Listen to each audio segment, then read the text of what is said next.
السلام علیکم۔ سبق نمبر 15 حصہ اول کے MCQs۔ سوال نمبر 1، پانی تو میدانی علاقوں میں بھی بہتا ہے، لیکن پہاڑی علاقوں کے چشموں سے بہتا پانی انتہائی محصور کن ہے۔ اس کی وجہ پانی کی شفافیت ہے۔ سوال نمبر 2، شہر سے چند فاصلے پر نکل کر دیہات کے سرسبز و شاداب درختوں کا نظارہ ذہن کو فرحت بخشتا ہے، اس سے ہمیں ملتی ہے تازگی۔ پاکستان کے شمالی علاقہ جات اپنے حسن میں بے مثال ہیں، مجھے ان علاقوں میں سے اچھا مقام لگتا ہے جھیل سیف الملوک۔ سوال نمبر 4، مری میں برف باری کا اپنا ایک نظارہ ہے، ہر طرف سفیدی نظر آ رہی ہوتی ہے، رات کے وقت یہ برف نظارہ پیش کرتی ہے چاندنی کا۔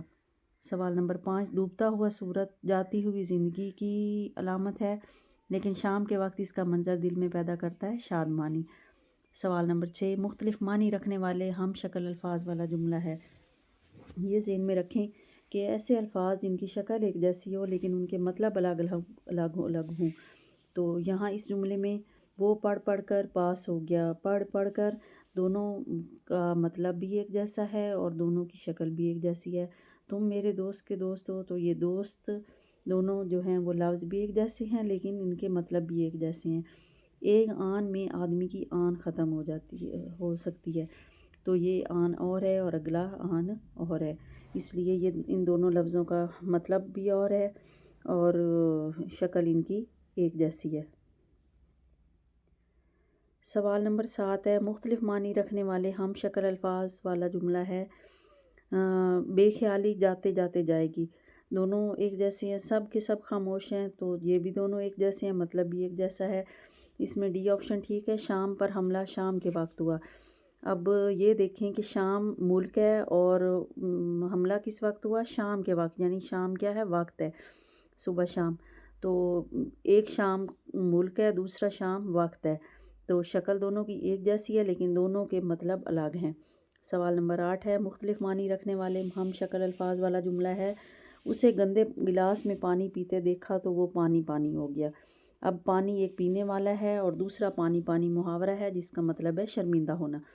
سوال نمبر 9 ہے، مختلف معنی والے الفاظ ہم شکل الفاظ کے درست استعمال کی مثال ہے، گلا بان کا گلا محفوظ ہے۔ سوال نمبر 10 ہے، مختلف معنی رکھنے والے ہم شکل الفاظ والا جملہ ہے۔ اس میں یہ ڈی آپشن ٹھیک ہے، اعلیٰ پائے کے لوگ ہی پائے کھاتے ہیں، اعلیٰ پائے کے لوگ، اعلیٰ مرتبے کے لوگ، اور پائے کھاتے ہیں جو پائے کھائے جاتے ہیں، تو یہ ایک پائے کا اور مطلب ہے اور دوسرے پائے کا اور مطلب ہے، دونوں کی شکل ایک جیسی ہے۔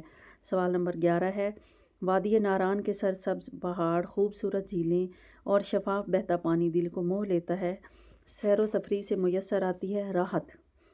سوال نمبر 12 ہے، گاؤں کا ماحول شہر کی نسبت زیادہ پرسکون ہوتا ہے، اپنے پرسکون ماحول سے گاؤں کے لوگ شہر والوں کی نسبت زیادہ صحت مند ہوتے ہیں۔ سوال نمبر 13 ہے، چاند کا نظارہ آنکھوں کو بہت بھلا لگتا ہے، 14ویں رات کو سحر انگیز منظر دل کو سکون بخشنے والا ہے، اس نظارہ میں جو چیز دل کو بھاتی ہے وہ ہے چاندنی۔ دریا کا منظر انتہائی خوش کن ہے، دور دراز پانی کی لہریں اپنی طرف کھینچتی ہیں اور دریا کی خوبصورتی اس کا بہاؤ ہے، یعنی بہنا جو ہے وہ گدلا پن بھی نہیں ہے، اس کی خوبصورتی خاموشی بھی نہیں ہے اور نہ ہی روشنی ہے۔ دریا کا سب سے انتہائی خوش کن جو منظر ہے وہ کیا ہے؟ بہاؤ ہے اس کا، بہنا۔